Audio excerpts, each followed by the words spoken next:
Hello, welcome to today's devotional. Hope you're having a good day. I'm a little later in the day getting to this.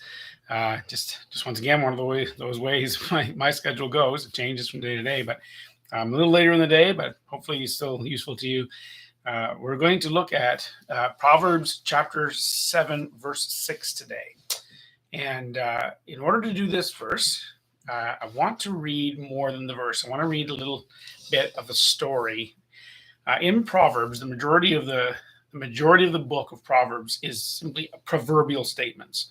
The first few chapters are longer pieces, and then once we get to around chapter 10, it switches to just proverbial statements for almost the rest of the book. So going verse by verse works really well for most of it. In a couple of places, though, it really helps just to sort of get the context a little more. So I'm going to read actually from verse 6 to 23. So it's a few verses. And I want you to just hear the story that's being told in this. Then we're going to come back and we're just going to deal with verse 6. But so that you have the story in your mind. So here's what it says.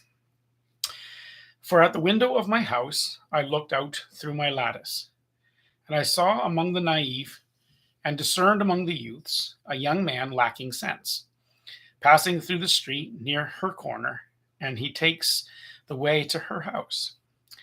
In the twilight, in the evening, in the middle of the night, and in the darkness.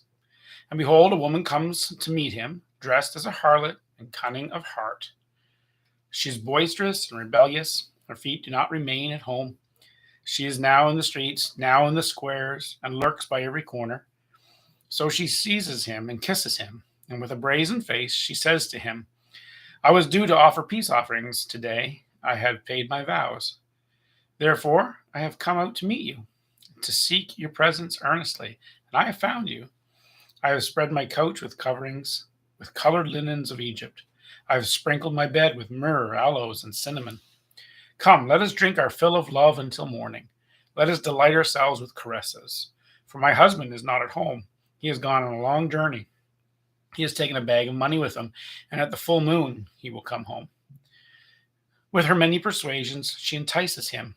With her flattering lips, she seduces him.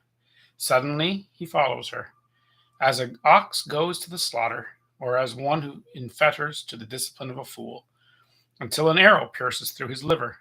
As a bird hastens to the snare, so he does not know that it will cost him his life.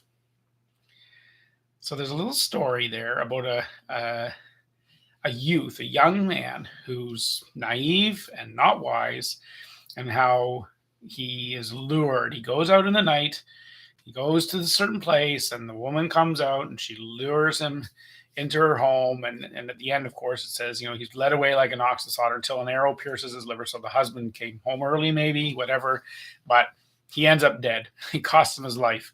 So that's kind of a gruesome story, or a sad story, if you will. So with that story in mind, let's look at verse 6 again. It said, for at the window of my house, I looked out through my lattice. All right. Well, what can we say about that? And what I want to draw from this is this idea that the rest of the story emphasizes this point. The guy sees this happen. The person who is giving us instruction, right? So metaphorically, it's God to us, but it's the father to his son, giving him instruction about avoiding the adulteress and avoiding going into that sort of a scenario. And so he tells this little story, right, to his son. He says, I looked out the window through the lattice of my house, so we might nowadays say I peeked out through the curtains. Right, so I looked out through the window and I saw this story unfold, and look what a tragic tale it is. And it's to make an example and say, well, here's why I'm warning you of this. And what I want to draw from that in verse 6, where he says, I looked out through the lattice, it's this idea of anonymity. A lot of the times in our life, we wander down roads that we shouldn't wander down because we think no one's noticing. Right? We think we're anonymous, or we think at least no one's paying attention. No one's seeing it. And we forget about all the houses with the curtains, and we forget about all the lattice work, and that there are people all over the place who notice things. People see a lot more of our life than we tend to think they do. Now, we sometimes think they're observing us too much. We get kind of narcissistic, and we think everybody's noticing me all the time, and that's a different story. But in general, in life, and especially if you live in a city, and this is really ironic, If you live in a city, you can kind of get in the habit of being around people all the time. And you can kind of get to this sense because you can feel like everybody just lives their lives and no one notices, no one sees. And strangely, people in cities can very often fall to loneliness. It's a sense of I'm alone. No one's really paying attention. And when we get that sense in our life, we then find ourselves sometimes walking into parts of town, so to speak, that we shouldn't walk to, or we flirt with certain temptations we shouldn't flirt with, and because we think no one's really noticing. But people are noticing all the time, and anonymity is not really a thing. It kind of is in one sense, but not really a thing. People look and see far more than we think they do. And we often forget that no human being lives their life in complete absence of others, that everything you do is not just seen, but actually to some degree ripples out and affects those around you. And this is the thing. So we get this false sense of anonymity. And in our world today, we really get this sense with the internet, which you're watching this video on. And a lot of people today, especially some young people today, feel like that when they're on the internet, everything's anonymous. Everything, no one knows who I am. No one can, there's no trail. They're just, and they'll go on chat programs, or they'll go on their social media, or they'll be in a video game, and they have this kind of a shielded sense that no one's really noticing what I'm doing. And so then they end up, well, like this young man in the story, they end up walking down a road they shouldn't go down because they feel like it's in the night, no one's noticing. And it's really deadly. Two reasons why it's a myth. Number one, well, three reasons really. Number one is that you don't know who's looking through the curtains. So you really don't know who's seeing you. And so that part of anonymity is a myth. But the second part is this: God sees everything. God is always present. God always knows everything you're doing. You're never, ever unobserved in your life.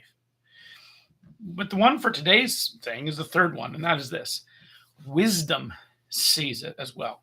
So this chapter talks about having wisdom as a companion, wisdom as a sister, as someone who's really important and close to you, so that you're walking your life in the presence of wisdom.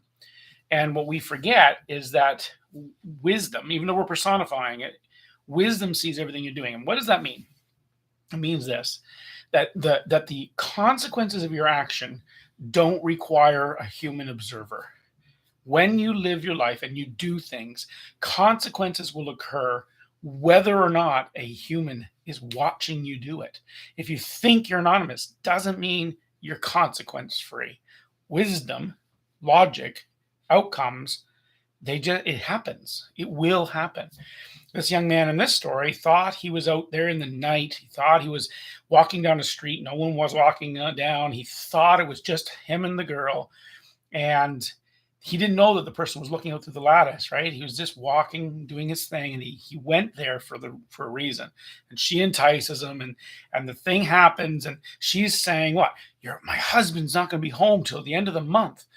And all this logic, and he goes off with her because he's convinced he's anonymous. But then, of course, the arrow pierces his liver because the husband maybe came home early, or the person who's telling the story saw it all through the lattice. Whatever it is, the anonymity was a myth. And we sometimes allow ourselves to become very unwise. We don't choose to live a proper moral life because we think that we're not seen, and therefore the consequences of immorality won't occur. But they do. And I think that's the lesson today.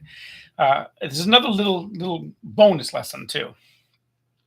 Whatever you're willing to do when you think no one is watching, that reveals your true character, right? That reveals who you really are, because you think there's no one to give consequence, so you can just be you.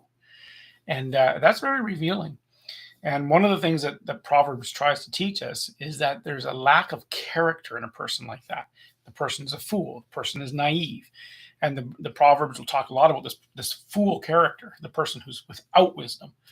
And one of the people that fall into the category of the fool is the one who thinks the only reason to ever behave in a certain moral code is when others are watching. But what we really need to remember is that that says an awful lot about who you are. And it's better to be a person who does the right thing, even when no one is watching, for good character, but also just because it pleases God and you're a better person for it. So yeah. So that's the verse today. Hope that's useful. Hope that spurs on your thinking. God bless you, and God help us to be good people, good characterful people, even when we think no one sees. And God willing, we'll come back to verse 7 tomorrow. Have a great day, and we'll see you then.